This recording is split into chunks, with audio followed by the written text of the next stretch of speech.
Assalamualaikum warahmatullahi wabarakatuh. Perkenalkan, nama saya Listiana, saya dari kelas OM11. Hari ini kita akan sama-sama belajar mengenai PIO atau Psikologi Industri dan Organisasi. Lalu, apa sih yang dimaksud dengan PIO? PIO adalah cabang dari ilmu psikologi yang berfokus pada perilaku manusia dalam sebuah pekerjaan, baik di sebuah industri maupun di sebuah organisasi, dan berhubungan erat dengan produktivitas seseorang. PIO ternyata memiliki dua sisi, yaitu sisi industri dan sisi organisasi. Gimana sih maksudnya dari sisi industri? Nah, sisi industri atau industrial berhubungan erat dengan mencocokkan seseorang individu dengan pekerjaannya. Jadi kita harus bisa menilai karakter seseorang yang cocok nih sama pekerjaannya dan diprediksi bisa dilakukan dengan baik oleh orang tersebut atau individu tersebut. Misalnya nih, Siti anaknya introvert, tapi tuh dia pintar banget dalam akuntansi atau accounting, kok malah dimasukkan ke staf marketing. Dimana staff marketing kan harusnya anaknya yang ekstrovert, yang pinter ngomong, public speakingnya bagus. Sedangkan Siti itu anaknya introvert dan mudengnya atau kemampuannya itu di dalam akuntansi. Jadi kalau dia mengerjakan tugas-tugas marketing, mungkin tugas yang dikerjakan enggak sebaik jika dia dimasukkan ke dalam staff accounting karena dia kemampuannya dalam accounting atau akuntansi. Lalu, apa aja sih manfaatnya dari sisi industrial ini?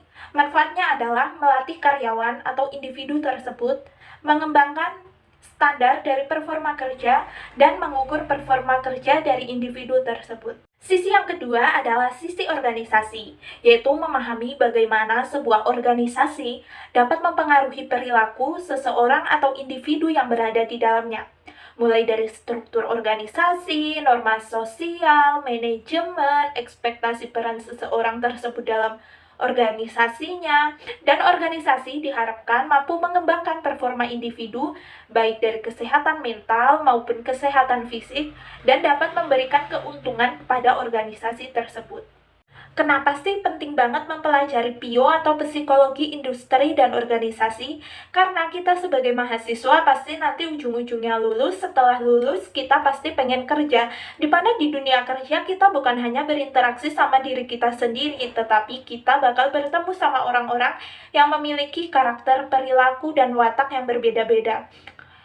Setelah kita mempelajari PIO nih, kita pasti bisa menilai perilaku, watak, karakter seseorang. Jadi kita bisa menyesuaikan diri, gimana sih cara berinteraksi sama si ini, si A, gimana sih cara berinteraksi sama si B. Jadi kita mengurangi perselisihan-perselisihan yang ada di kerja atau di kantor, sehingga kita dapat menimbulkan aura-aura positif dan menimbulkan semangat untuk lebih produktivitas lagi.